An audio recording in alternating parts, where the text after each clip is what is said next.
If someone asked me a year ago why my relationship ended, I would have probably said stress, routine, or maybe bad timing. But the truth is much harder to explain, because sometimes relationships don't fall apart all at once. Sometimes they break slowly, through awkward conversations, uncomfortable silences, and small moments that never fully leave your mind. And looking back now, I honestly think everything between us started changing the night he asked me one simple question. A question that sounded harmless at first, but after that night, nothing between us ever felt the same again. And the worst part is, I still don't know if refusing him saved me or destroyed us. My name is Elena Marin. I'm 30 years old. And for most people looking at my life from the outside, everything probably seemed perfect. I worked as a marketing manager for a luxury real estate company in Bucharest, lived in a modern apartment near a Vitorler, had my own car, financial stability, vacations whenever I wanted, the kind of life people online pretend makes them happy. But emotionally, things always felt more complicated than they looked. And then I met David. He was 33, an architect, confident without trying too hard, calm in a way that made people trust him instantly. We met at a rooftop party in late October. It was cold outside.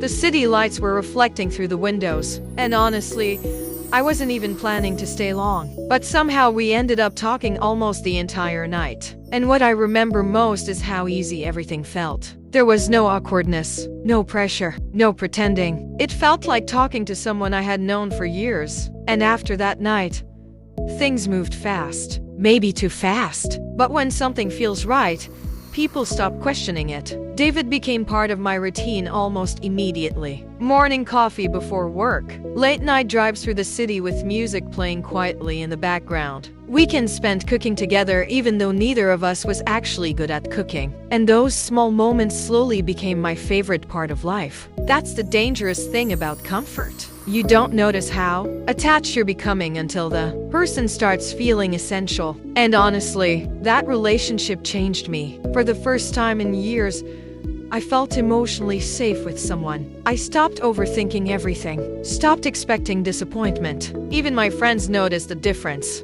They kept telling me I looked calmer, happier, lighter somehow. And maybe they were right. Because when a relationship feels healthy, life itself feels easier. We started making plans together after only a few months. Trips we wanted to take, a bigger apartment someday, even stupid little conversations about what our future kitchen would look like. And I know this sounds dramatic now, but back then, I genuinely believed I was going to marry him. Have you ever met someone who made the future feel so natural that you stopped imagining life without them? Because that's exactly what happened to me. And maybe that's why everything hurts so much later. Because when people become part of your emotional routine, losing them feels almost like losing part of yourself. The strange thing is, nothing changed suddenly. There was no cheating, no huge fight, no dramatic moment where everything exploded overnight. It started slowly, almost invisibly. At first, David just became more curious about certain conversations, random comments during movies, small jokes that felt slightly uncomfortable, questions about relationships, fantasies, limits, things we had honestly never really talked about before. And at first,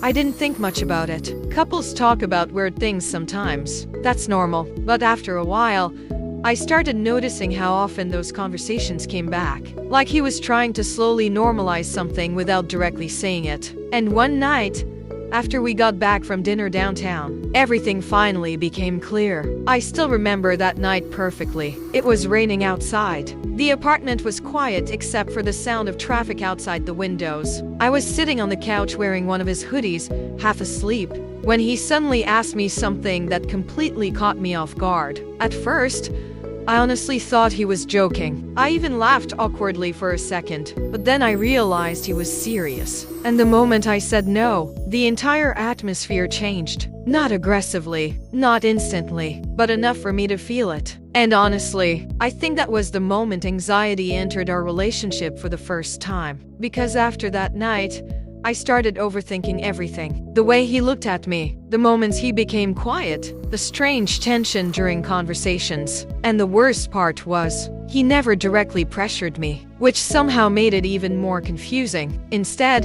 He became distant in subtle ways, and subtle changes hurt more than obvious ones sometimes, because you never fully know if you're imagining them. He stopped touching me as often, stopped initiating conversations. Sometimes we'd sit in the same room for almost an hour without speaking, and suddenly the apartment that once felt warm and peaceful started feeling emotionally cold. Have you ever been in a situation where someone technically stays with you, but emotionally already feels far away? Because that feeling slowly destroys your mind. You start questioning yourself constantly, wondering if you're enough, wondering if refusing one thing suddenly changed how they see you. And the more I thought about it, the more insecure I became. After a few weeks, our relationship barely felt recognizable anymore. And the saddest part is, if someone looked at us from the outside, they probably wouldn't even notice anything was wrong. We still went to dinner sometimes, still posted photos together occasionally, still answered everything's fine whenever friends asked. But inside the apartment, things felt completely different. David became emotionally unavailable in a way I had never experienced before. Cold without being cruel, present without actually feeling present. And honestly, that confusion was exhausting, because it's easier to process anger than emotional distance. At least anger gives you something clear to react to. But silence slowly destroys people. I started staying longer at work just to avoid going home early. Sometimes I'd sit in my car, outside the building for 20 minutes trying to mentally prepare myself to walk upstairs. And that scared me, because home used to be my favorite place. Now it felt heavy, uncomfortable, like two strangers pretending to still be in love. Eventually we started sleeping separately some nights. Not officially. It just happened naturally. He'd stay in the living room watching random videos late at night. I'd go to bed pretending I was tired even though I knew I wouldn't sleep anyway. And honestly, anxiety changes people in ways nobody talks about enough. I stopped feeling attractive, stopped feeling emotionally safe. Even little things started affecting me. The tone of his voice, how long he took to reply to messages, the way he avoided eye contact during conversations. And deep down, I knew the real problem was no longer the original question itself. It was what happened after. The emotional distance, the tension, the feeling that I disappointed someone I loved. And maybe that's what hurts most in relationships sometimes. Not betrayal, not screaming, but slowly realizing someone no longer looks at you the same way they used to. Can one uncomfortable conversation really destroy years of love? Or does it simply reveal problems that were already hiding underneath everything else? The strange thing is, we never had one dramatic breakup.